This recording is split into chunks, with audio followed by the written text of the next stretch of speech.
রিয়ার মা, এত তড়ি ঘড়ি করে কই যাইতেছো? আমি তো আবার একটু তোমার ওই বাড়ির দিকে যাইতেছিলাম।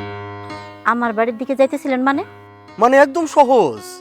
শোনো রিয়ার মা, এমনিতেই তোমার অভাবের সংসার, তারপরে মাইয়াডারে বিয়া দিলা একটা বেকার পোলার হাতে। এই জন্যে তোমার একটু উপকার করার জন্য তোমার বাড়ির দিকে যাইতেছিলাম। তা কি উপকার করবেন আপনি শুনি? উপকারটা হইল, তোমার মাইয়ার জামাইরে আমি শহরে পাঠায় দিই। সেখানে একটা ভালো চাকরি ঠিক করে রাখছি।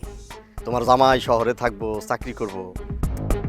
আর তুমি তো সবই জানো, আমারে দেখাশোনা করার মতো কেউ না হয়। তোমার মাইয়া মাঝে মাঝে আমার বাড়িতে আমার একটু কাজ কাম কইরা দিল, মাঝে মাঝে আমার একটু সেবা যত্ন করলো। তোমার তো বয়স হয়েছে, তুমি তার এখন কাজ কাম করতে পারো না, তাই আর কি। আমারে নিয়া দেহি আপনার ভালোই চিন্তা। এটা তুমি কি কইলা রিয়ার মা? চিন্তা হইব না কেন?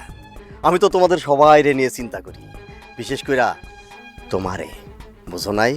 ভালোই কইছেন। শিয়াল আইছে আমার কাছ থেকে মুরগি ধার নিতে। আপনি যে কেমন মানুষ এই গ্রামের সকলতে সেটা জান। একটা কথা কই, ভালোই আছেন, বয়স হয়েছে না, চুল পাকছে, এক পা কব্বরে গেছে, নামাজ পড়েন, আল্লাহরে ডাকেন, কত যায় না কখনকার ডাক আসে।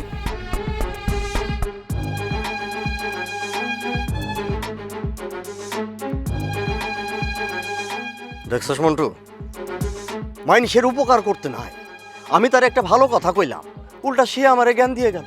ওই যে একটা কথা আছে না, উপকারী গাছের ছাল বাকল থাকে না।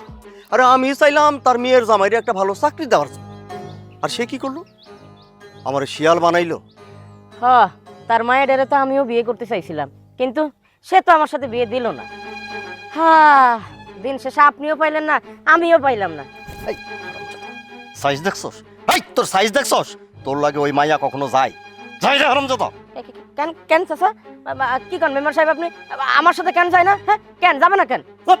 আর একটা কথা বলবি না, একদম চুপ থাক, নাইলে একটা লাথি দিয়ে তোর বলস ফাটাই দেবো। আমি যেদিক যেদিক যাইতেছি আমার পিছনে পিছনে আয়, বেশি বোঝা শিখছিস।